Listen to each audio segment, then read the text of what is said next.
जाहिराती देऊन फसवणूक करणाऱ्या चाळ माफियाला माणिकपूर पोलिसांनी अटक केली आहे। आतापर्यंत 35हून अधिक जणांनी त्याच्या विरोधात तक्रार दिल्या आहेत। वसई पूर्वेला मोठ्या प्रमाणावर अनधिकृत बांधकामे होत असतात, त्यामुळे चाळ माफिया सक्रिय झाले आहेत। यातील दीपक सिंग हा रेल्वे स्थानक परिसरात फसव्या जाहिराती देऊन लोकांची दिशाभूल करत होता।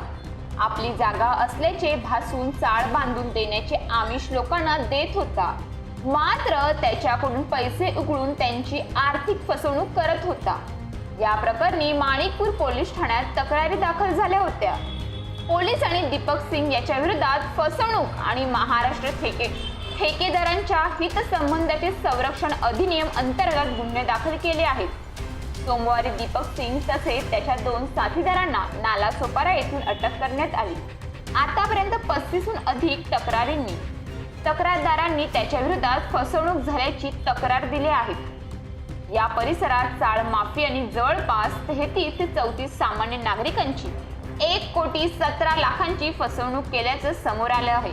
या गुन्ह्यात आणखी 7 ते 8 आरोपी असून सध्या ते फरार असल्याचं पोलिसांनी सांगितलं आहे। आरोपी हा चाळ माफिया असून चाळी बांधून देतो, स्वस्तात घरे देतो असे सांगून त्याने अनेकांची फसवणूक केली आहे।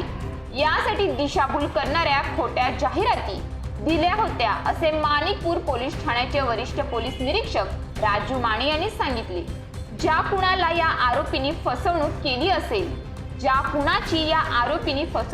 असेल त्यांनी माणिकपूर पोलीस ठाण्याशी संपर्क करावा असे आवाहन माणिकपूर पोलिसांनी केले आहे।